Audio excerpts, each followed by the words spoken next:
మంచి చేయాలనుకునే వారికి ఇక స్పీడ్ బ్రేకర్లు ఉండవని సీఎం చంద్రబాబు తెలిపారు. గుంటూరు జిల్లా హరేకృష్ణ గోకుల్ క్షేత్రంలో నిర్వహించిన అనంత శేష స్థాపన కార్యక్రమంలో ఆయన పాల్గొన్నారు. వెంకటేశ్వర ఆలయ నిర్మాణంలో భాగంగా ఇక్కడ అనంత శేష స్థాపన చేశారు. ఈ సందర్భంగా చంద్రబాబు మాట్లాడుతూ మంచి చేసేవారందరికీ ఆంధ్రప్రదేశ్ చిరునామాగా ఉంటుంది. మంచి చేసేవారంతా ఏపీలో ఇక ముందుకు రావాలి. అక్షయ పాత్ర స్ఫూర్తితో అతి త్వరలో అన్నా క్యాంటీన్లు ప్రారంభిస్తాం. హరేకృష్ణ సంస్థ దైవ సేవతో పాటు మానవ సేవని సమానంగా చేస్తుంది. ఆధ్యాత్మికత ద్వారా వచ్చే మానసిక ఆనందం లేకపోతే ముందుకెళ్లలేం. దైవత్వాన్ని అందరిలో పెంపొందించేలా అక్షయ పాత్ర అంతర్జాతీయ అధ్యక్షుడు మధు పండిత్ కృషి చేస్తున్నారు. 50 మంది ఐఐటి పట్టభద్రులు సేవా కార్యక్రమాల్లో పాల్గొనడం సంతోషకరం. ఆధునిక సాంకేతికతని అందిపుచ్చుకుంటూ ఆధ్యాత్మిక సేవల్ని కొనసాగించాలి. వెంకటేశ్వర స్వామి దయతోనే బాంబు పేలుల నుంచి బయటపడ్డ ప్రపంచానికి సేవలందించే అవకాశం కోసమే నాకు తిరిగి ప్రాణభిక్ష పెట్టారు. పేదరికంలోని సమాజ నిర్మాణమే అందరి నినాదం కావాలని చంద్రబాబు తెలిపారు.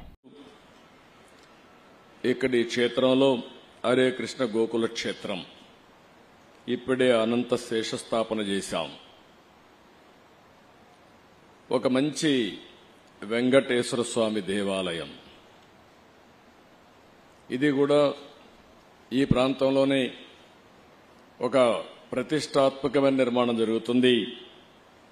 216 అడుగుల ప్రధాన గోపురం ఇది. ఈ గోపురంలో మనం చూస్తే వెంకటేశ్వర స్వామి రాధాకృష్ణ దేవాలయం నిర్మించడం కోసం తలపెట్టారు. 150 కోట్ల రూపాయల వ్యయంతో ఈ దేవాలయాన్ని నిర్మాణం చేయబోతున్నారు.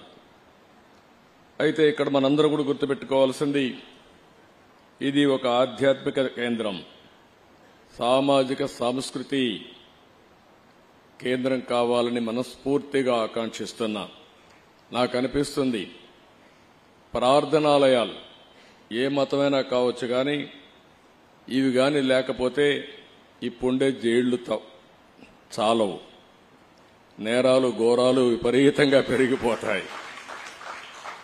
ఇంకొక పక్క హాస్పిటల్ కూడా చాలవు. చాలా మెంటల్ హాస్పిటల్ కూడా కట్టాలి, అప్పుడు మామూలు హాస్పిటలే కాదు. అలాంటిది ఒక ధర్మాన్ని కాపాడడం కోసం మనందరికి కూడా ఒక విశ్వాసం కల్పించే వ్యవస్థ ఉండడం మన అదృష్టం. ఎప్పుడు కూడా మీరు ఒకటి గుర్తుపెట్టుకోవాలి, ఈ ప్రపంచాన్ని నడిపించేది ఒక నమ్మకం.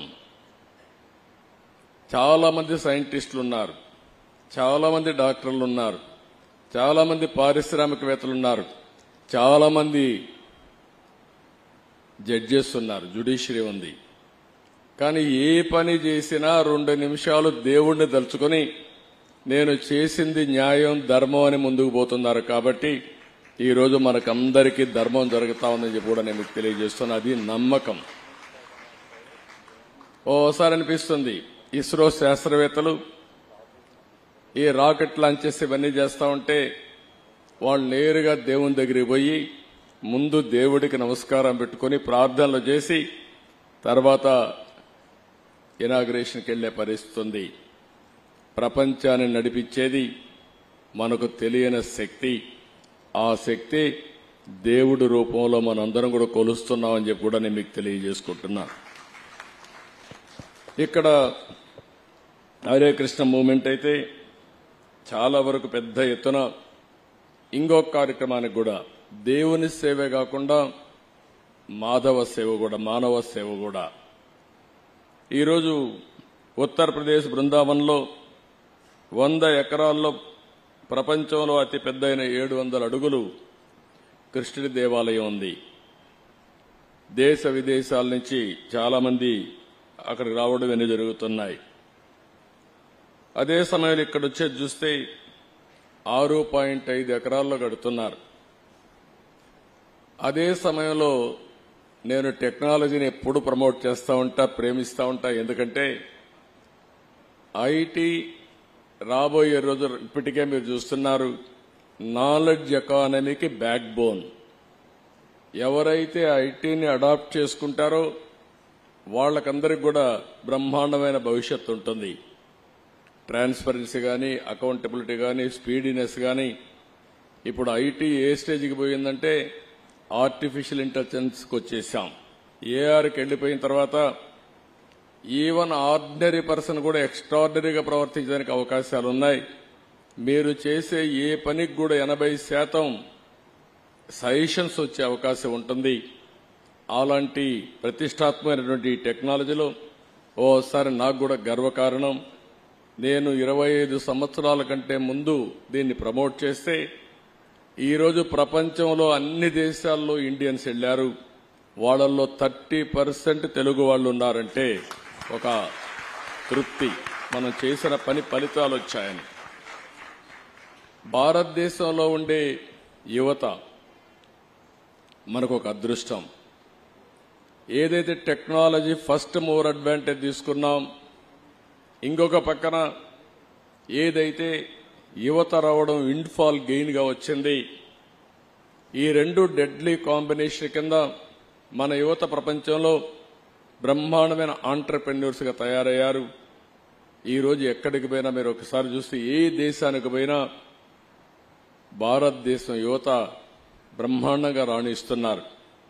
అంటే మనం ఎక్కడ ఎత్తుక్కోవాల్సిన పని లేదు. ఏ సిటీకి పోయినా పాష్ లొకాలిటీకి పోయి ఇక్కడ ఇండియన్స్ ఉన్నారా అని చూసుకుంటే అక్కడ మన వాళ్లే ఉంటారు. రెండోది, ఆ కాలనీలో తెలుగు మాట్లాడే వాళ్ళు చూస్తే 30% తెలుగు వారే ఉండడం తెలుగు జాతికి కూడా గర్వ కారణం అని చెప్పి కూడా నేను మీకు తెలియజేస్తున్నా. అలాంటి టెక్నాలజీని ఇక్కడ మీరు చూస్తే హరే కృష్ణ గోకుల క్షేత్రంలో మొత్తం వర్చువల్ రియాలిటీ విఆర్ గాని, ఇంకో పక్క లేబర్ టెక్నాలజీ గాని, అంటే ఎప్పుడైనా సరే ప్రపంచంలో మనం గుర్తుపెట్టుకోవాల్సింది టెక్నాలజీ డెవలప్ అయినప్పుడు టెక్నాలజీ కూడా మనం అడాప్ట్ చేసుకుంటే మోడర్నైజేషన్ ముందుకు పోతే దానివల్ల మనుగడ సాధించడం ఈజీ అవుతుంది, సస్టైనబిలిటీ ఈజీగా ఉంటుందని చెప్పి కూడా నేను మీకు తెలియజేస్తున్నా. నేను ఎప్పుడు వెంకటేశ్వర స్వామి మా ఇంటి కులదైవం. మా ఇంట్లో నుంచి నేరుగా చూస్తే మంగాపురం సైడు గోపురం అక్కడంతా కూడా 3 నామాలు కనబడుస్తూనే ఉంటాయి. ఇంట్లో నుంచి పైన ఎక్కి చూస్తే తిరుమలలో ఉండే 3 నామాలు ఇంటి దగ్గర నుంచి చూసే అవకాశం వస్తుంది. నేను నమ్మిన దేవుడు, నమ్ముతున్న దేవుడు, నేను ప్రార్థించే దేవుడు వెంకటేశ్వర స్వామి అని చెప్పి కూడా నేను మీకు తెలియజేస్తున్నా. ప్రతిరోజు ఒక 2 నిమిషాలే నేను ఒకటే కోరుకుంటాను.